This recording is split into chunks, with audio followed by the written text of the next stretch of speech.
Eto, mainit na balita mga idol. Eto, Kevin Kembao hindi na makakasama sa SEA Games squad. Ano kaya ang dahilan? Alamin sa isa pang balita, rumors kay QMB na maglalaro daw muna to sa Japan bago sa Gilas kumakalat online. Hindi ba siya maglalaro sa November qualifiers? Alamin! Samantala, Justin Brownlee, magiging import ng Meralco Bolts. Paano nangyari yon? Tara pag-usapan natin. Pero bago yan, like and subscribe lang mga idol para sa latest basketball news and highlights. Hindi na muna maglalaro si Kevin Kembao para sa SEA Games na gaganapin sa December 2025. Yan ay matapos na ihayag ng kampo ni KQ na pipiliin na muna nila ang magpahinga dahil nga naman sub-sub na sa game si KQ sa mga time na yon dahil papasok muna ang November qualifiers na inaasahan na isa si KQ sa mga babalik sa ating national team kalaban ang Guam. Though hindi naman natin sinasabi na mahina ang makakalaban ng Gilas sa first two games nila sa World Cup qualifiers, ay masasabi pa rin natin na kailangan pa din maghanda ng Gilas lalo na kasama si KQ sa Final 12 ni Coach Tim. And that time kasi ay siguradong bugbog na si KQ kung sasali pa daw siya sa SEA Games squad ni Coach Norman Black. And I think it was a good decision by KQ to get his deserving rest sa national team.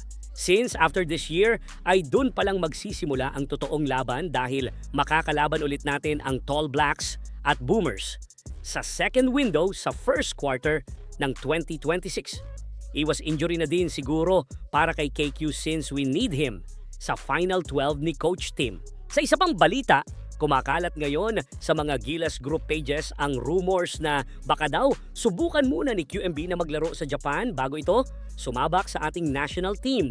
May mga lumabas kasing rumors na since hindi pa naman daw ganun kalakas ang makakalaban ng Gilas sa qualifiers, baka daw hindi na muna palaruin si QMB dahil nga meron lang 6 days ang training camp ni Coach Tim at mahihirapan daw umano si QMB na ma-adapt ang sistema ng Gilas sa loob ng 6 days bago magsimula ang FIBA World Cup qualifiers. Marami naman ang nagsasabi na iwas scout daw muna si QMB para sa qualifiers since maraming mata sa Asia ang nakatutok sa basketball development ng Gilas, lalo na ang mga Chinese dahil nga sa pagkaka-approve ni QMB as local. Pero para sa akin, malabong mangyari ang mga rumors na yan, mga idol. Bakit? Hindi kasi allowed ng Japan B-League ang isang foreign players na maglaro sa kanilang liga kung hindi pa siya nakapaglaro sa national team ng Pinas bilang lokal. Sa madaling salita, kailangan munang maglaro ni QMB sa Gilas, pwedeng sa November at December qualifiers, then he can choose to play sa Japan B-League after ng 2 games niya as local sa ating national team. Though hindi rin naman kasi pwedeng maglaro si QMB sa Taiwan at KBL since those leagues required Filipino-Asian players to have their both parents acquired Philippine passports first bago makapaglaro ang kanilang anak sa KBL or even sa Taiwan League. Pero correct me if I'm wrong na lang mga idol and leave your comment down below. Inuulit ko lang mga idol ha, rumors lang ang mga to at pwedeng tama o mali pa din ang mga news na kumakalat online.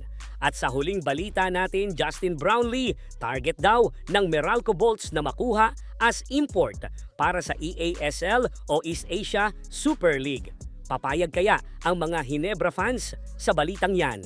Ano ang masasabi nyo mga idol?